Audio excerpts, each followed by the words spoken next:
Anfisa Arkhipchenko and Jorge Nava are a memorable 90-day fiancé couple for the wrong reasons.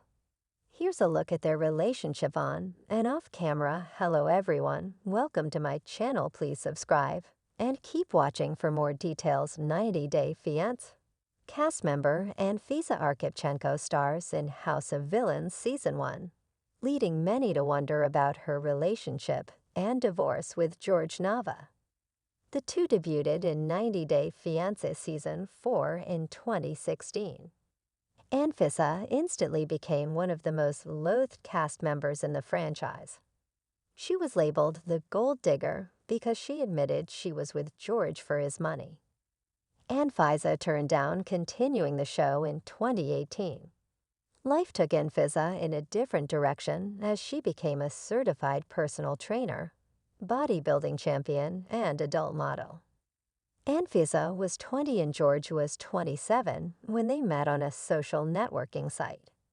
Jorge had seen some of Anfisa's photos and thought of contacting her on Facebook. Anfisa didn't try responding to Jorge at first, but eventually agreed to meet up with him in person. Anfisa and Jorge met in Spain for the first time in 2016. Anfisa had traveled with her university and did not expect Jorge to come there. Jorge couldn't believe how beautiful Anfisa was. He described her as a goddess wearing high heels. The two went to a local restaurant together and began dating. Anfisa and Jorge ended up going on a lavish European vacation and started talking about marriage. Jorge applied for Anfisa's K1 visa, and while they were waiting for her to arrive in California, the 90-Day Fiancé cameras showed Anfisa and Jorge engaged in a fight. Anfisa wanted Jorge to buy her a $10,000 handbag. When Jorge refused to give in to her demands, Anfisa threatened to cancel her flight. It was just a teaser of what was to come in this storyline. Anfisa got a rude shock upon her arrival. She discovered Jorge didn't have a place of his own. He had pled guilty to marijuana trafficking and couldn't rent an apartment. Jorge had hidden his financial difficulties and criminal past from his soon-to-be wife.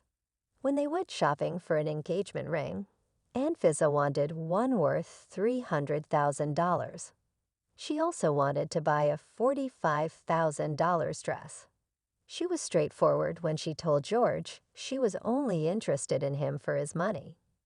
Anfisa's anger knew no limits even when she was on camera. She once keyed his car to spell idiot, and according to Jorge, broke several phones when she was livid. After they married, Anfisa even hit Jorge on camera when they went to a lawyer's office to get a post-nuptial agreement, and Jorge refused to give in. Jorge and Anfisa got married anyway. "The heart wants what it wants," he said. Jorge kept his wedding a secret from his family. To Anfisa, the wedding was just a formality. She knew she was going to have her true wedding, where she could wear the dress of her dreams later. She wore a simple white dress to their courthouse ceremony. They tied the knot in August 2017. The couple appeared on 90-Day Fiancé. Happily Ever After, Seasons 2 and 3. While they had their share of fights, such as the one with the red makeup bag, which is most memorable, the couple stayed together happily. In February 2018, Jorge was arrested in Arizona on multiple felony counts, including possession of marijuana for sale and transportation of marijuana for sale. Per TMZ, Jorge was pulled over by cops in Movav County for a traffic violation. Police then searched his vehicle and discovered the 293 pounds of weed in the car. Jorge spent 2 days in jail before posting $25,000 bail. Jorge officially received his sentencing for possession of drugs with the intention to sell in September 2018.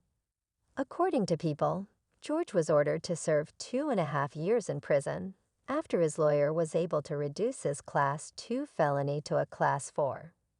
Jorge was looking at around 24 years due to the charges against him, but the charges were dropped when his lawyer was able to work out a plea agreement.